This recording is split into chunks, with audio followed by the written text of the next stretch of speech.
We have the opportunity to make a habit of empathy. Said that, quote, you would hope that a wise Latina woman with the richness of her experiences would reach wise decisions. I remember other justices, the most recent one, Justice Alito, talking about the experience of his the immigrants in his family, and how that would influence his thinking and help him reach decisions. And you also said in your speech, I quote, that you love America and value its lessons, that great things could be achieved if one works hard for it. And then you said judges must transcend their personal sympathies and prejudices and aspire to achieve a greater degree of fairness and integrity based on the reason of law. And so one more quote in there is what you told me, that ultimately and completely the law is what counts, or law is what controls. So tell us, you've heard all these charges and countercharges, the wise Latina, and on and on. Here's your chance. You tell us what's going on here, Judge. Thank you for giving me an opportunity to explain my remarks. No words I have ever spoken or written have received so much attention. I gave a variant of my speech to a variety of different groups, most often to groups of women lawyers or to groups, most particularly, of young Latino lawyers and students. As my speech made clear in one of the quotes that you referenced, I was trying to inspire them to believe that their life experiences would enrich the legal system, because different life experiences and backgrounds always do. I don't think that there is a quarrel with that in our society.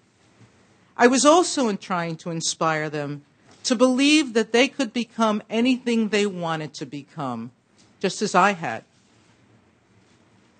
The context of the words that I spoke have created a misunderstanding, and and to give everyone assurances, I want to state up front, unequivocally and without doubt, I do not believe that any ethnic, racial, or gender group has an advantage in sound judging. I do believe that every person has an equal opportunity to be a good and wise judge, regardless of their background or life experiences. The words that I used agreeing with the sentiment that Justice Sandra Day O'Connor was attempting to convey. I understood that sentiment to be what I just spoke about, which is that both men and women were equally capable of being wise and fair judges. That has to be what she meant, because judges disagree about legal outcomes all of the time, or I shouldn't say all of the time, at least in close cases they do. Justices on the Supreme Court come to different conclusions.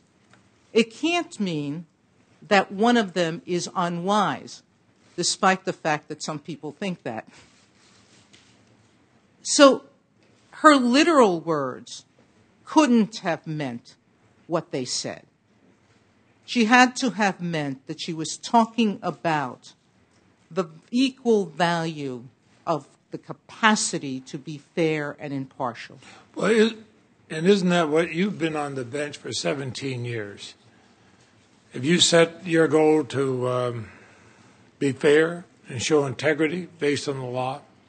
I believe my 17-year record on the two courts would show that in every case that I render, I first decide what the law requires under the facts before me, and that what I do is explain to litigants why the law requires a result, and whether their position is sympathetic or not, I explain why the result is commanded by law. And doesn't your oath of office actually require you to do that?